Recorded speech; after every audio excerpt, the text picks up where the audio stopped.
Welcome to प्रखर academy. Now प्रखर academy presents the world affairs.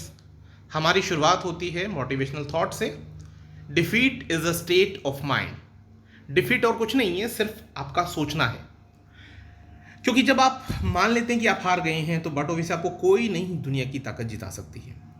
तो no one is ever defeated until defeat has been accepted as a reality. तो जब तक आप मानते नहीं हैं तब तक आप हारते नहीं हैं। तो प्लीज़ आप अपने ऊपर भरोसा रखें और कोशिश करें तो जीत आपके कदम चूमेगी। चलिए इसी थॉट के साथ हम बढ़ते हैं पहले प्रश्न पर। राइट टू रिपेयर कानून किस देश से संबंधित है या किस देश ने लागू किया है? तो ये लागू करने वाला ब्रिटेन है। लागू क्यों किया गया? देखिए, हम बहुत सारी कंपनी के नए नए इंस्ट्रूमेंट खरीदते रहते हैं और प्रॉब्लम कब आती है? प्रॉब्लम तब आती है जब आप उस इंस्ट्रूमेंट का एक छोटा सा पार्ट परचेज करने के लिए बाजार जाते हैं और आपको पता लगता है कि सर ये तो आता ही नहीं है, ऐसा तो प्रोडक्ट ही नहीं आता है, आपको तो पूरा का पूरा मशीन दोबारा से लेना पड़ेगा। तो ये अपने आप में एक तरह से जो कंज्यूमर है उसके ऊपर थोपने वाली बात है कि कंपनी ये थोप रही है कि आपको पूरा का पूरा जो इंस्ट्रूमेंट आपने खरीदा था वो पूरा ही खरीदना पड़ेगा। आपको जो एक छोटा सा पार्ट, एक छोटा सा बटन खराब हो गया तो वो रिप्लेसेबल नहीं है। तो इसके लिए कानून बनाया गया ब्रिटेन के द्वारा कि भाई जब आप कोई भी इंस्ट्रूमेंट बनाते हैं तो बटोवे से उसके जो पार्ट हैं वो लेने के लिए कंज्यूमर कहाँ जाएगा? तो इसलिए ये आपका क्या है? राइट टू रिपेयर, यानी आपको अधिकार है, कंज्यूमर को ये अधिकार है कि वो रिपेयरिंग मांग सकता है, यानी उसके पार्ट से मिलने चाहिए। The right to repair electronics refers to the proposed government legislation that would allow consumers the ability to repair and modify their own consumer electronic devices where otherwise the manufacturer of such devices requires the consumer to use only their offered services. While a global concern, the primary debate over the issue has been centered on the United States and within the European Union. चलिए अगले प्रश्न पर आते हैं। National high speed rail corporation limited या NHSRCL के जो managing director बने हैं वो कौन बने हैं? तो वो बने हैं सतीश अग्निहोत्री जी। ये आप तस्वीर में देख सकते हैं उनको, और ये है थोड़ा सा डिटेल उनके बारे में। Shri Satish Agnihotri, former chairman and managing director Rail Vikas Nigam Limited, has taken over charge as Managing Director National High Speed Rail Corporation Limited on 1st of July 2021. He holds a Bachelor of Engineering 1982 and Master of Engineering 1984, both from IIT Roorkee, and was conferred the Distinguished Alumnus Award in 2013 by IIT Roorkee. Shri Agnihotri comes with more than 19 years of experience in implementation of the mega rail infrastructure project. He was worked as chairman and managing director Rail Vikas Nigam Limited, यानी RVNL, a schedule as CPSE under the Ministry of Railways for close to 9 years. He also held the position of chairman High Speed Rail Corporation Limited HSRC, a fully owned subsidiary of RVNL since its inception in July 2012. तो मेरा ये सब बताने का reason क्या है? सिर्फ ये कि ये बहुत तजुर्बेकार व्यक्ति हैं और इनके हाथ में अब ये बागडोर आई है, तो यानी हम उम्मीद कर सकते हैं कि ये कार्यभार बहुत अच्छे से संभालने वाले हैं। अब अगले प्रश्न पर आते हैं कि केंद्रीय जनजातीय कार्य मंत्री जो कौन है? अर्जुन मुंडा जी। उन्होंने किस राज्य में 5 एकलव्य आदर्श आवासीय विद्यालयों की आधारशिला रखी है? तो कहाँ रखी है? ये झारखंड में रखी गई। Foundation stone led by 5 Eklavya model residential school in Jharkhand. Union minister of the tribal affairs Arjun Munda has lead foundation stone for 5 Eklavya residential model school EMRS in Jharkhand on July 3rd and 4th। तो ये आप देख सकते हैं सामने अर्जुन मुंडा जी हैं, इन्होंने शिलान्यास किया इसका। और union minister of tribal affairs Arjun Munda has laid foundation stone, मैं बता चुका, आई थिंक कोई ज़रूरत नहीं है, थोड़ा आगे देख लीजिए। The foundation stone for these schools have been laid at in Rajnagar block at Seraikela, Kharsawan district, at हाथ Gamharia and Majhgaon blocks of the West Singhbhum and one each of Gurbanda and Dhalbhungad blocks of East Singhbhum. Addressing at the ceremony, the minister said that the construction work of EMRS will be completed soon and we will be here again for inauguration. He further explained that EMRS is the flagship program of Ministry of Tribal Affairs and it is envisaged that the level of education of EMRS would be at par with the Jawahar Navodaya Vidyalaya. तो देखिए बहुत बड़ी महत्वाकांक्षी योजना है और इसका उद्देश्य क्या है। देखिए जो आपके ट्राइबल एरिया में रहने वाले लोग हैं यानी जो ट्राइब्स हैं उनकी एजुकेशन आपको पता है उतनी नहीं हो पाती है। रीज़न यही है कि बहुत दूर दराज के इलाकों में रहते हैं। तो ये व्यवस्था है जिससे उन्हें अच्छी एजुकेशन मिले, जैसे आपका नवोदय विद्यालय में मिलती है उसी पैटर्न पर है। तो ये 3 डिस्ट्रिक्ट में किया गया है, 5 एकलव्य जो रेजिडेंशियल स्कूल बनाए गए हैं। और मैं आपको ये बताना चाहूँगा कि काफ़ी कुछ किया जा रहा है इस सब के लिए। अब ये झारखंड में हुआ है तो झारखंड के बारे में थोड़ा सा हम लोगों को पढ़ना चाहिए कि झारखंड के बारे में कि जो चीफ मिनिस्टर हैं वहाँ पर कौन है, हेमंत सोरेन जी हैं। और हेमंत सोरेन जी ने अभी जो आपका ओलंपिक होने वाला है उसके लिए भी उन्होंने क्या किया है, काफ़ी कुछ अनाउंस किया है कि भाई जैसे कोई गोल्ड मेडल जीत लेता है तो गोल्ड मेडल जीतने पर उसे 2 करोड़ रुपए दिए जाएंगे और सिल्वर मेडल जीतने पर खिलाड़ी को 1 करोड़ रुपया दिया जाएगा, या अगर ब्रॉन्ज मेडल भी जीत लेते हैं ओलंपिक्स में तो उन्हें 75 लाख रुपए पर प्लेयर दिया जाएगा। तो ऐसी बातें की गई। साथ ही वर्ल्ड क्लास स्टेडियम बनाने की भी बात की जा रही है। तो जो JSCA है वो क्लेम कर रही है इस तरह कि झारखंड जो है वो क्या बनेगा, वो बन जाएगा आपका एक अच्छा देश के अंदर 3 वर्ल्ड क्लास स्टेडियम्स बनाने वाला। ठीक है, तो ये काफ़ी अच्छे प्रोग्राम्स हैं हेमंत सोरेन जी के द्वारा जो सोचा जा रहा है। तो I believe it is a very good work. आगे बढ़ते हैं इसके बाद अगले प्रश्न पर। दक्षिण अफ्रीका के पूर्व राष्ट्रपति जो जैकब जुमा हैं वो कितने समय की उन्हें सजा दी गई, तो 1 वर्ष 3 माह या 15 महीने जैसे आपको सुटेबल लगे ये दी गई है। और इसके लिए उन्होंने कहा कि भाई ऐसा है ये तो इस तरह का है जैसे मुझे एक तरह से मृत्युदंड दिया गया। मैं आपको बता दूं कि ये जो जैकब जुमा जी हैं तो जैकब जुमा ये पूर्व राष्ट्रपति हैं और इनके ऊपर करप्शन के आरोप थे। ठीक है, तो उस करप्शन के बेसिस पर इनके ऊपर कहा गया कि 15 महीने की इनकी जो जेल होगी। तो इन्होंने कहा कि भाई कोविड का जो समय है तो कोविड के समय में अगर मुझे इस तरह से आप रखेंगे कैद के अंदर तो ये तो एक तरह से मृत्युदंड के प्रावधान वाली बात है। लेकिन आपको मैं बता दूं कि दक्षिण अफ्रीका में मृत्युदंड का प्रावधान समाप्त हो गया है, इसीलिए उन्होंने ये मुद्दा उठाया है। राजनीतिक व्यक्ति हैं तो इस तरह की बात उन्होंने की। थोड़ा सा पढ़ लेते हैं इसके बारे में। Earlier the former president told supporters his constitutional rights were abused by judges of country's constitutional code.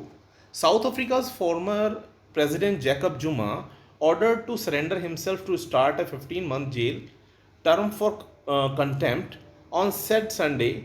He would not be doing so by the court set deadline. No need for me to go to jail today, he told journalists at his Kandla homestead in KwaZulu-Natal province, where hundreds of his supporters were camped outside in solidarity. They cannot accept papers and expect me to show up in prison, he added, referring to his legal bid to challenge the sentence. मैंने बताया आपको क्या आधार उन्होंने रखा है और एक solid point है वैसे। चलिए खैर आगे बढ़ते हैं। क्रिकेट के तीनों प्रारूपों में सर्वाधिक रन बनाने वाली जो भारतीय महिला बनी है क्रिकेटर वो कौन है, वो है मिताली राज। ये आप देख सकते हैं और ये इनके बारे में थोड़ा सा आप न्यूज़ को देख लेते हैं। Record breaking Mithali Raj becomes leading run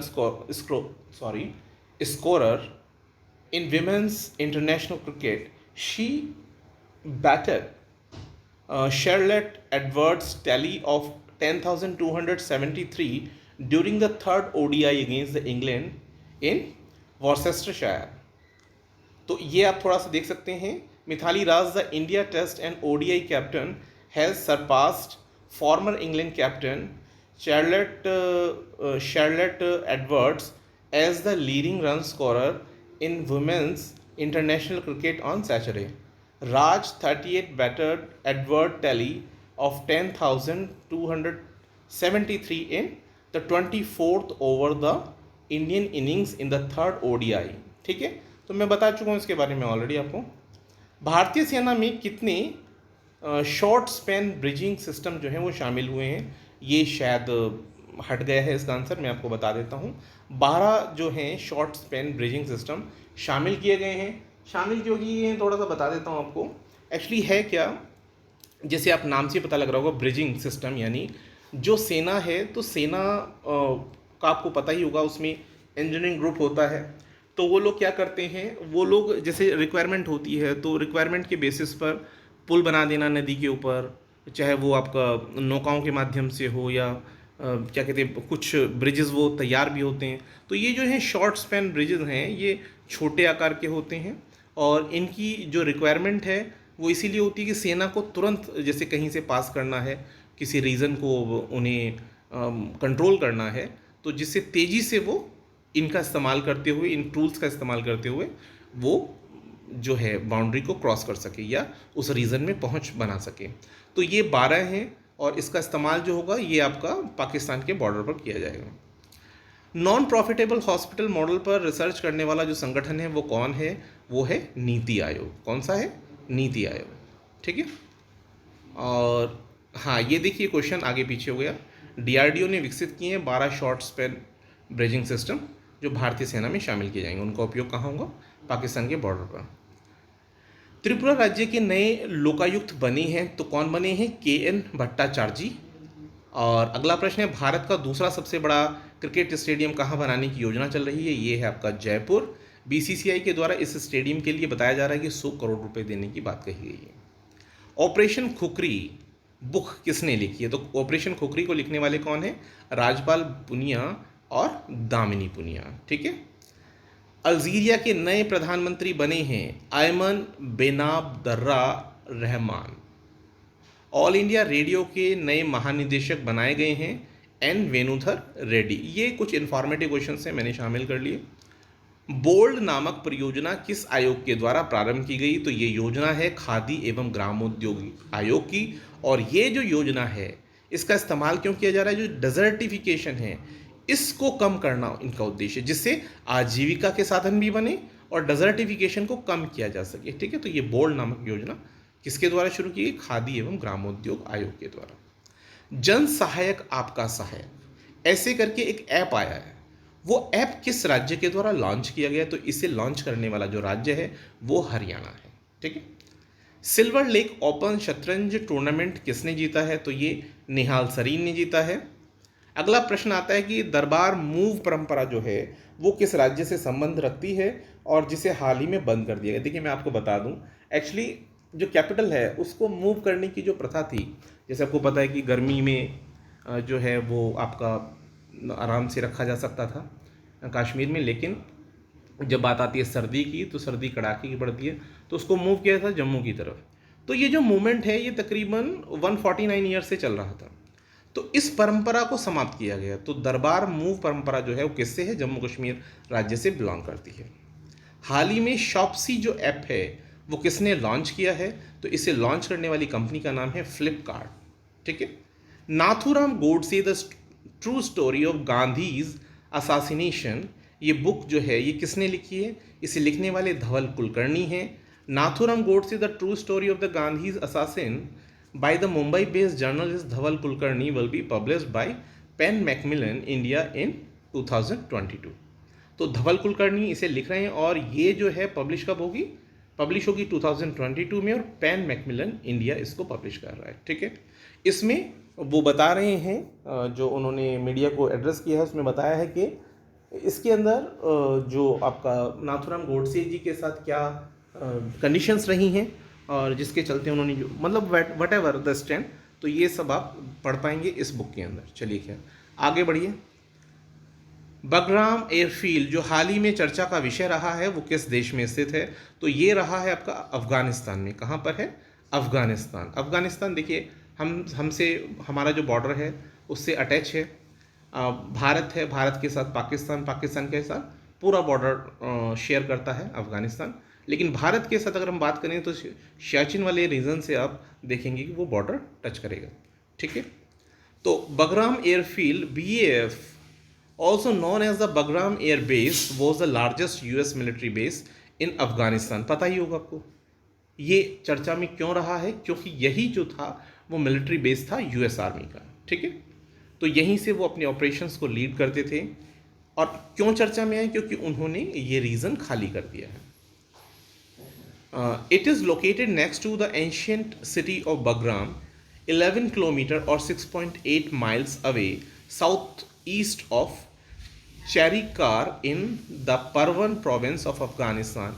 It has a single runway capable of handling the large military aircraft, including the Lockheed Martin C-5 Galaxy and Antonov AN-225.